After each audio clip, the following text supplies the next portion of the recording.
Com satisfação, voltamos aqui no Podcast Sul. Fala, capitão. Olha, eu tenho vários assuntos, hein? Situação do Coritiba vai cair? A situação do Atlético continua o técnico interino Wesley Carvalho?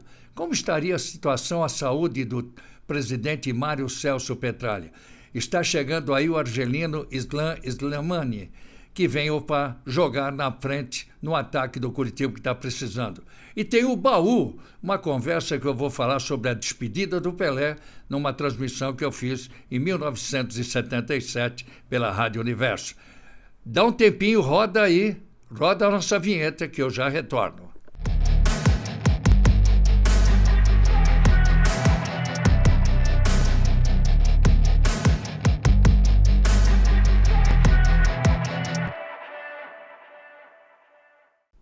Olha, meus amigos, para começar, vocês fazem um favor, até para a gente ter uma dimensão do que está se comentando.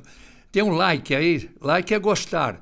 É só você dar um clique ali, gostou ou não gostou, ou me dá até argumentação para isso. Mas a primeira história que eu posso contar aqui é uma história, meus amigos, que é o caso do Coritiba. Termina uma partida, durante a semana vem aquela polêmica, vai cair. Esse time não tem condições de permanecer. Claro, há um motivo para desacreditar. Bom, do jeito como está jogando, a pontuação que tem, e outros times um pouco mais à frente, em que pese o Vasco da Gama não está bem, o Bahia também não, o Santos não está bem, o América... Bom, ainda que tenha os times à frente, e olha até com 7 pontos ele estaria fora dessa situação da zona de rebaixamento. Mas nem por isso, e a gente não vai aqui polemizar, a gente sustenta uma aferição da situação do Coritiba, vou sustentar que não vai cair, mas tem que ter motivo para dizer que não vai cair. O que eu vi jogar a última partida na cidade de Fortaleza foi uma coisa de chorar, entristecer, parece que é um desalento geral, e por isso que a torcida fica a pensar. Primeira coisa, o Coritiba anda contratando com a SAF, está chegando vários jogadores. Inclusive, quero falar daqui um pouquinho da chegada do argelino. Parece que ele vai ser o Pelé na recuperação da equipe do Coritiba. Mas a coisa não anda bem. E o processo melhora. Aliás, o Thiago Kozlowski está colocando tudo que eles contrataram. Ele vai ver, depois faz uma peneirada, faz o trabalho dele, tem que ter uma ideia tática e ver se desenvolve para que o Coritiba possa ganhar pelo menos os pontos jogando no estádio Couto Pereira, que é a sua força. Bom, é uma pena ficar aqui condenando a individualidade de um jogador quando o contexto coletivo não é bom. O goleiro Gabriel, nessa pergunta formulada, ele vem jogando o seu futebol, que é o goleiro do Coritiba titular, foi infeliz nessa última partida em Fortaleza, numa falta que o Marinho bateu, não foi com força, quando ele foi se agachar para pegar, a bola passou no meio das suas pernas, claro que é considerado um frango, numa hora em que o Coritiba tentava reagir, tomou o terceiro gol. Então, não dá para condenar. Quando um back não joga bem, um centroavante no mesmo dia, tem 4, 5, 6 que não jogam bem, vou condenar um? Não vou fazer isso. Olha, é claro que tocou muito a torcida está tão necessitada de ver um goleador chegar, como em outros tempos tínhamos aí o Zé Roberto, o Abatiá, o Leocádio, enfim, outros, Chicão. O Coritiba teve grandes jogadores ali na frente. Chega um argelino, pouco se falava dele, mas quando foi se buscar as informações, ele é goleador, jogou em vários lugares desse mundo, chega aqui com uma idade de 35, é um jogador experiente. Não é a idade, ele deve estar em condição física para pegar esse trem de jogo. Agora, exigir dessa sua chegada, aliás, uma chegada pomposa. Ele chegou de helicóptero, foi no aeroporto Bacaxeri. Até fizeram uma pergunta para mim. Ô, Hidalgo, em 1970, quando chegou, você chegou de que maneira? Eu falei, cheguei de cometa. Vim de São Paulo de cometa, desci na rodoviária antiga. Isso não leva a nada, claro, eram outros tempos. Mas não foi por isso que deixei de ser campeão no Coritiba. Não foi por isso que eu joguei vários anos. Acontece que o mundo é outro. Reparações se fazem principalmente na parte financeira. Eu espero que ele venha conduzir e ser um apoio, e dar um apoio. Agora, tudo isso, meus amigos, tudo isso, escute o que eu estou dizendo. De nada adianta a qualidade só dele. O time tem que chegar para ele. E qual é esse time que o técnico Thiago Kozlowski vai dar para ele, para que eles cheguem por dentro para fazer uma jogada para ele fazer o gol que ele precisa? São as dúvidas que eu estou colocando nesse papo com vocês aqui no Podcast Sul. Bem, agora nós vamos falar do Atlético. O Atlético poderia estar, meus amigos, na segunda posição nesse Campeonato Brasileiro, e eu explico por quê. Depois da saída do Felipão, do Paulo Tu, assunto que já fica no passado, o Wesley estava dentro desse grupo e continuou através da direção do Atlético, e ele foi somando os pontos porque tem um bom time na mão, excelente time na mão. Agora fica-se uma dúvida já no passar desses jogos. Quem é que poderia estar falando para ele dar condições do time jogar essas partidas internacionais ou dar um alento, ou dar uma força maior no Campeonato Brasileiro? O Atlético andou perdendo 6, 8 pontos com 4 empates, ainda em casa, que são pontos irreparáveis. Eu lembro um jogo contra o Cruzeiro, mudou o time porque tinha que jogar lá em cima, em La Paz, lá perto de todo mundo, mas jogou com meia boca, meia sola. Foi lá e perdeu lá. Empatou com o Cruzeiro, deixou de ganhar mais 2 pontos. Vai somando. Foi para lá e perdeu, e não perdeu assim jogando bem. Eu diria que perdeu jogando mal. Ainda que fique o processo de recuperação em casa. Isso aconteceu. O Atlético volta, põe o seu grande time e faz 2-0. Infelizmente veio perder nos pênaltis. É uma fatalidade, sim. Mas antes, ele perdeu lá na La Paz e veio jogar em Santos. Teve que colocar um time melhor. Ganhava o jogo, no final toma um gol de pênalti. Mais 2 pontos são 4. Vem para Curitiba e perde para o Bolívar nos pênaltis. Ganhava de 2-0, saiu.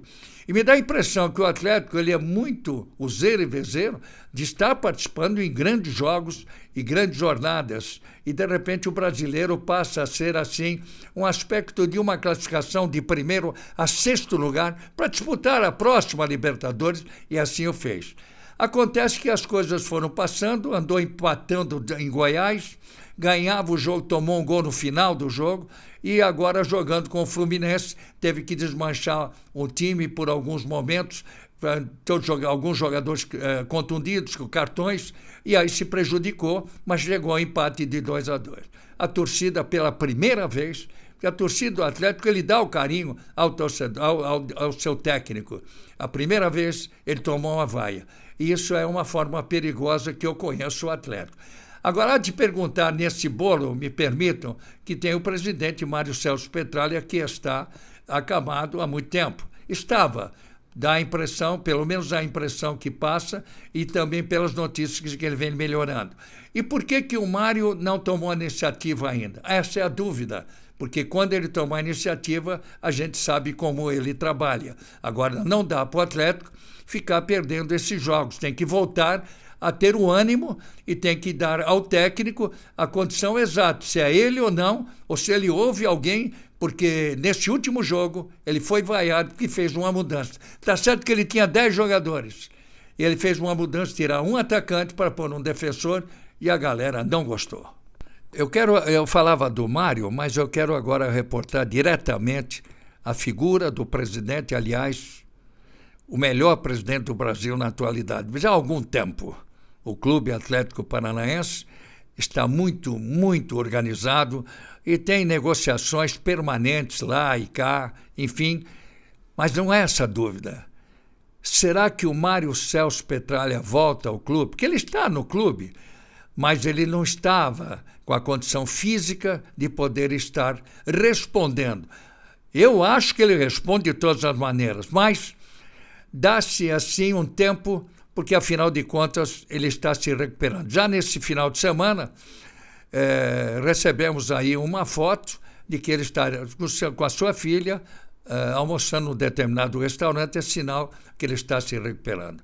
E a torcida precisa muito ouvir o Mário. Essa é a grande dúvida. Mário, como é que vai ficar o aspecto do técnico do Atlético? Porque quando começa a dar problemas, ele nunca deixou para a segunda etapa, ele resolve na hora, como fez já algumas vezes em outros momentos. A torcida do Atlético espera um dia que o presidente Mário Celso Petralha, com toda a sua condição física, que dê, não seria uma satisfação, mas pelo menos dizer ao seu público, ao seu torcedor, que ele tem alguma coisa em mente e que possa dar uma projeção mais favorável nesse momento no Atlético. Olha, para encerrar hoje, o baú do capitão. Claro que ao longo dessa temporada que vamos estar aqui permanentemente falando, vão aparecer outras, como jogador, enfim, de radialista. Como radialista, eu vou contar uma de 1977. Eu iniciei em 75, 18 de maio de 75. Estamos indo para 49 anos. Muita coisa fizemos na comunicação esportiva do estado do Paraná. Muito bem. Veio a despedir o Pelé. Anteriormente, acompanhamos o bicentenário dos Estados Unidos, 76. O Brasil voltou campeão, 76, 77 em eliminatórias da Copa, e numa dessas apareceu a despedida do Rei Pelé. Claro que com a nossa vontade de fazer as coisas, crescer nessa área, como gestor e também para não mostrar, mas pelo menos estar nos grandes acontecimentos.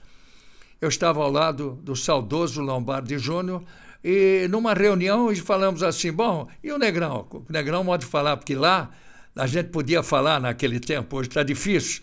Vamos lá, vamos fazer sim, vamos na despedida dele, porque ia jogar o Cosmos com o Santos. E lá fomos nós, pedimos a linha, era em Bratel, fizemos a viagem aos Estados Unidos e chegamos numa sexta-feira de manhã em Nova York. O jogo seria em New Jersey. Como foi? Foi 2-2 até o resultado. Muito bem. Quando nós chegamos na ITT, que é em Bratel Internacional deles, a ITT, chegamos lá para conferir se estava tudo certo. Estava.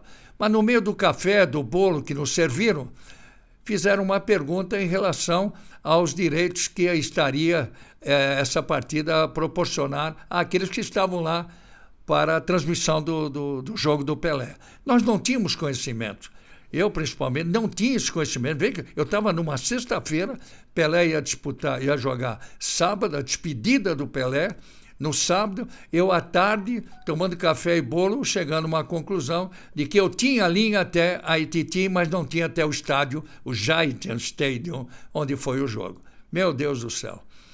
Eu volto para o hotel e dali fui conversando com o pessoal da Bandeirantes, que estava lá, da Nacional do Rio e Sociedade da Bahia. Nós estávamos em 4, seria a quarta com a Rádio Universo na época.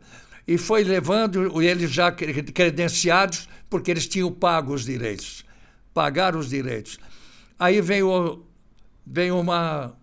uma pessoa que eu devo-lhe infelizmente faleceu, que foi o Walter Abrão, que foi locutor daquela partida. Walter Abrão, que era contratado do Silvio Santos.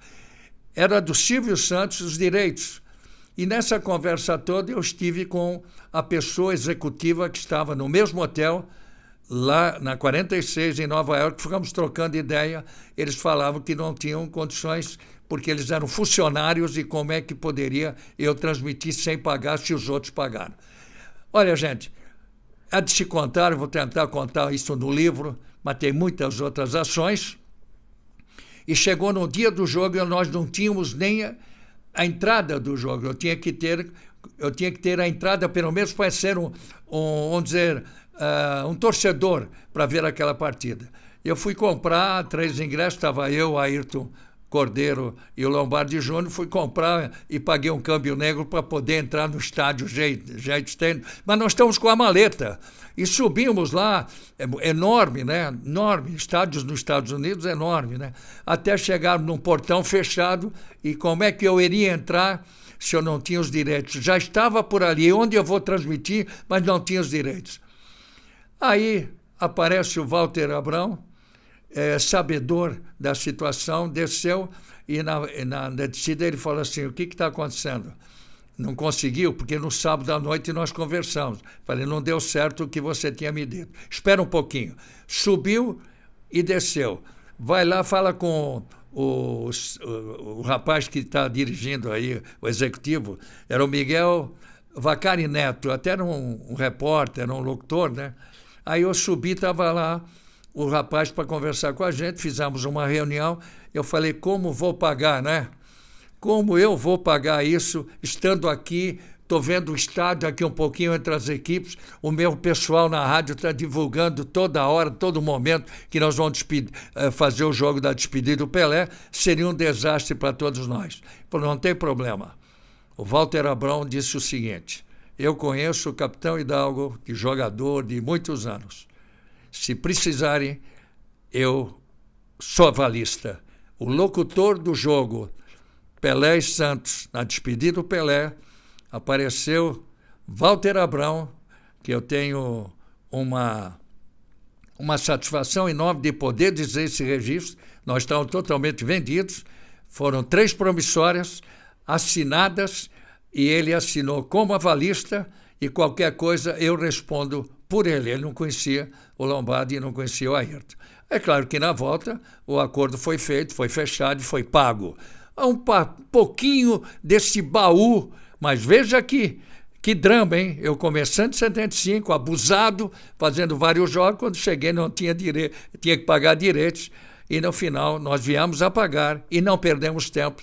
E posso dizer com orgulho, um dos poucos jornalistas, radialistas, que esteve na despedida do Pelé no estádio já em Estêdio, parece que no dia 1º de outubro de 77. Chegamos a mais esse papo gostoso, faz a gente lembrar tanta coisa, né? E do momento também. Olha, a semana que vem eu estou de volta, mas nessa, vocês vendo, se vocês gostaram, like, gostar, aperte, dá uma satisfação que vocês dão enorme para a gente continuar desenvolvendo esse nosso trabalho. Até a próxima.